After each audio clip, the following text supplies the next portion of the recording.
Hello everyone, our topic this week was requested by Blackwatch Commander. We'll be going over the Flood from the Halo franchise. Okay, so in a broad sense, the Flood are one of the three major factions in the Halo universe, with the other two being humanity and a coalition of alien races collectively known as the Covenant. But of these three factions, the Flood are arguably the oldest and most dangerous to the others if left unchecked. The Flood are, at their most basic level, a series of biological virus-like supercells that infest host tissue and convert and consume the host, with the intent of spreading the Flood virus or infection. Think of the Flood as the ultimate plague. It's a great big sci-fi and fantasy world out there, so we're sure there's something worse in fiction somewhere, but the Flood are probably the worst disease or plague-like problem that we are personally familiar with. So, when the Flood is first introduced to a population, on scales large or small, the same basic pattern is followed. If the introduction is made by spores or similar quasi-passive modes, then potential hosts, humans, animals, aliens, etc., are consumed and converted into forms useful to speed up the propagation of the Flood species. The vast adaptability of the Flood's genetic makeup allows for numerous adaptations, ranging from forms that will simply spawn more spores for infection via the atmosphere, to forms that will actively seek out other life and infect them, such as by stabbing and physically injecting the Flood virus into a victim. Alternatively, if an already Flood-infected host is available, population conversion will simply start from there rather than at the base spore level.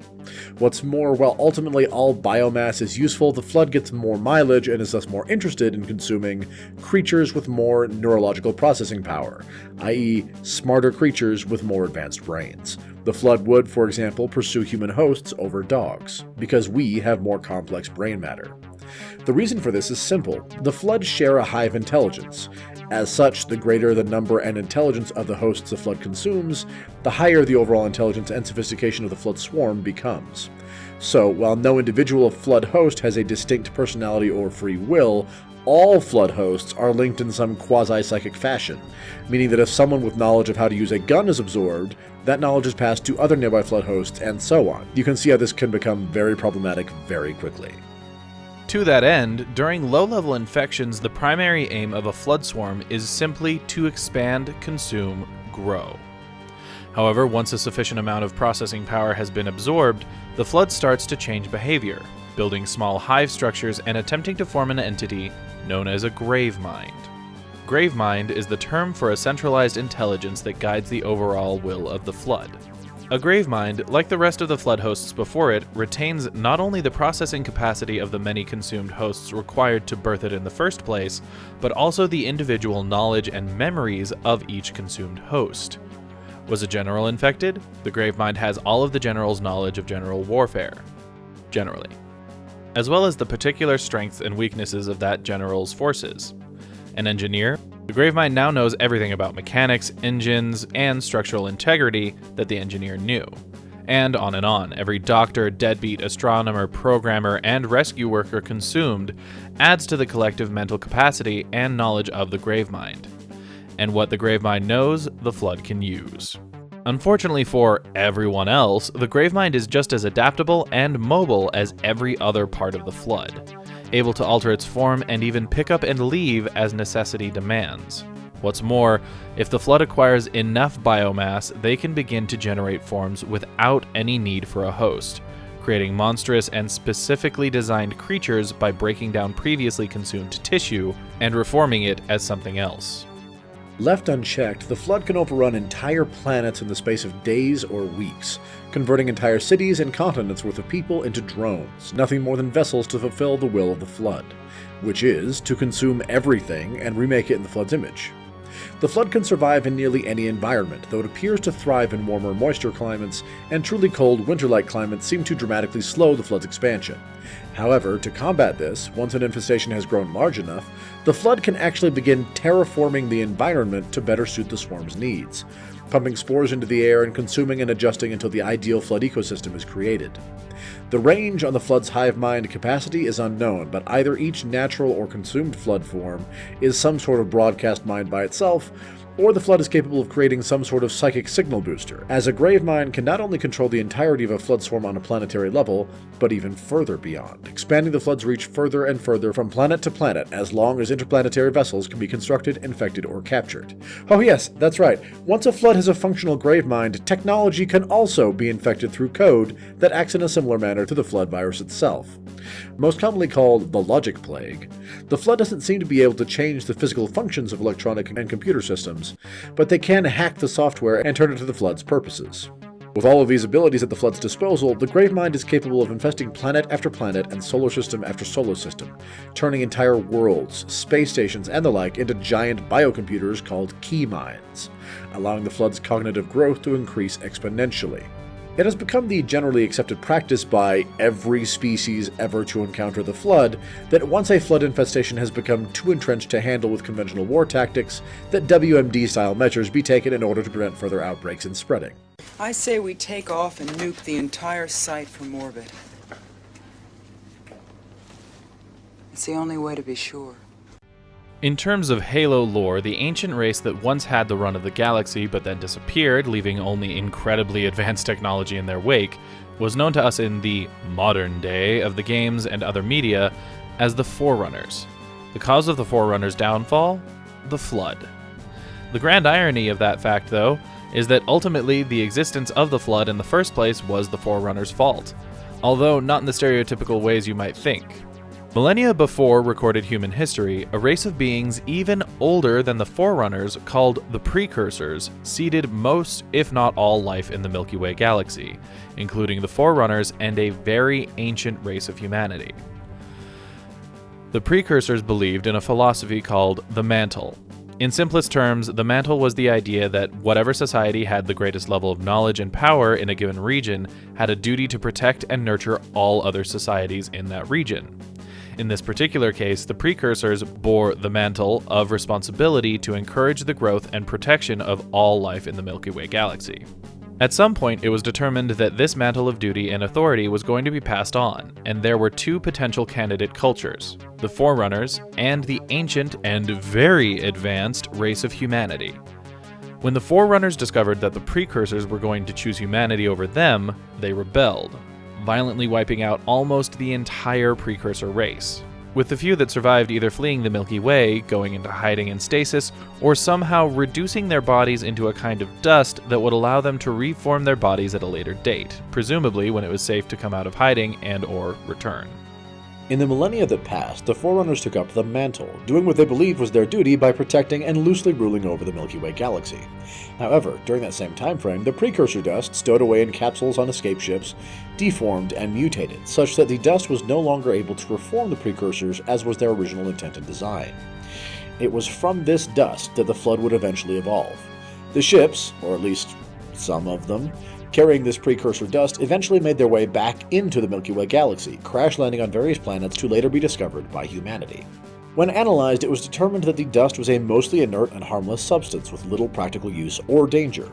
However, at some point it was discovered that when the dust was ingested by a particular species of alien pet, popular among both humans and some of their alien trading partners at the time, the pets became more docile. Thus, it became a common practice to feed the creatures with the Precursor dust.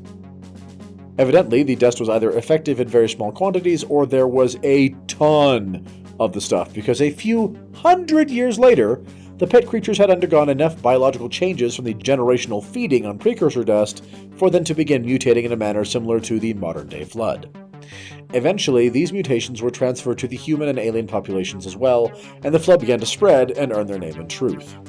Eventually, the nuke it from orbit strategy was adopted, and an infected Forerunner world was destroyed to prevent the spread of a Flood outbreak, sparking a war between humanity, their allies, and the Forerunners. At some point during this war, the Flood, who tried to infect all involved parties, retreated from the galaxy, allowing the Forerunners to win the war and subsequently demilitarize themselves, humanity, and everyone else, such that, thousands of years later, when the Flood returned, the galaxy was ripe for the picking. The Forerunners quickly rearmed themselves, but weren't able to help all the other societies do the same. Even so, they began a war with the Flood that the Forerunners slowly lost over the course of about 300 years.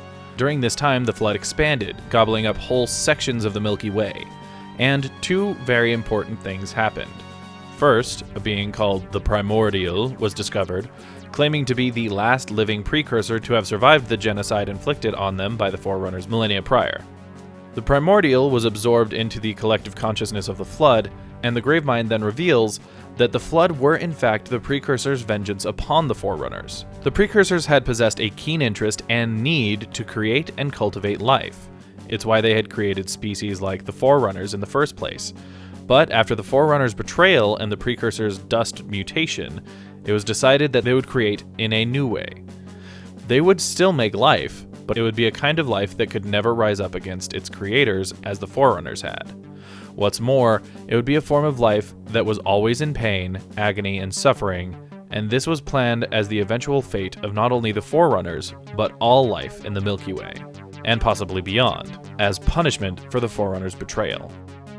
Now, it should be noted that this information all comes from either the Primordial or the Gravemind acting very Primordial-like after the Primordial was absorbed. So the design of the Flood as vengeance against the Forerunners may not be entirely accurate, but the Flood did absolutely become the vehicle for that revenge either way. Eventually, seeing no other way to defeat the Flood other than starving it of all food, i.e. all life, the Forerunners created the Halo Rings, for which the franchise is named. A series of doomsday weapons capable of wiping out all life in the Milky Way, which they then activated after funneling as many of their own people and their protected races onto shield worlds and extragalactic arcs as possible. The plan was successful, at least in part. The Flood were largely destroyed, and most of the remainder starved. Afterward, the Forerunners reseeded the galaxy with what lives they could save, but died out afterwards despite the Flood's defeat. However, before finally giving in to the last resort that was the use of the Halo Rings, the Forerunners had tried numerous other methods to combat the Flood, which of course meant that there were labs and containment areas filled with the Flood for study sprinkled throughout the galaxy, many of which survived the use of the Halo Rings and outlived their Forerunner creators. So, millennia later, during the events of the books, comics, and games, the Flood find themselves released back into the galaxy again. Thankfully for literally everyone, though, the Flood in the modern day are never given the kind of foothold that the Flood of eons past were able to achieve. Initially encountered on the Halo Ring from Halo 1, the Flood are destroyed when the Halo Ring itself is blown into several pieces. The Flood are found and accidentally released in various other sites as well, some of which even managed to create a proto-Gravemind, but all were eventually destroyed before being allowed to spread. The last major Flood infestation of note occurred when the Master Chief and Covenant Arbiter encountered a functioning Gravemind on another Halo Ring that helped them ensure that said Halo wasn't activated, since everyone would die, not just the Gravemind and its Flood. After ensuring the Halo Ring didn't fire, the Gravemind double-crossed them. What a surprise! Hijacking a massive Covenant ship and entirely infecting both the ship and its city-level population. The ensuing conflict ultimately led the Chief, the Arbiter, and the Gravemind aboard the Covenant ship to crash onto a Forerunner installation called the Ark, which was located outside of the Milky Way so as to be out of the Halo blast radius. Activating a Halo Ring that the Ark had recently constructed, the Master Chief and company were able to successfully wipe out the Gravemind and its Flood without risking damage to the rest of the galaxy due to the Ark's location. Or at least that's what they thought happened, as the remnants of the ship the Gravemind hijacked were later explored, releasing surviving Flood in the process, and even beginning the formation of another Gravemind. But the Proto-Gravemind and all of its Flood were wiped out before they could leave or fully consume the Ark, which is the last time we've seen the Flood in the Halo franchise, with more recent games dealing with old Forerunner constructs as the antagonists instead. But considering the nature of the Flood and how the Forerunners were choosing to test them, there's no doubt that there are more pockets of them seated out in the galaxy somewhere, waiting. And that's basically the Flood. Easily the scariest enemies encountered in the Halo franchise thus far. We hope you enjoyed this video. If you did, please leave us a like, and if you know someone else who might like it, encourage them to check us out. Also, if you have ideas for videos you'd like to see us do in the future, do like Blackwatch Commander, and let us know in the comments down below. If you'd like to see more videos from us in the future, be they lore or Let's Play, go ahead and hit that subscribe button. In the meantime, this has been True Masters and Morons, signing off. Thanks for watching this video. If you want to see more like it, hit this subscribe orb. To see our last Let's Play, click or tap the link on the right. For our last lore video, go to the link on the left. And for a video chosen by the gods of YouTube from our channel, hit that link on top. Thanks for watching, and we'll see you next time.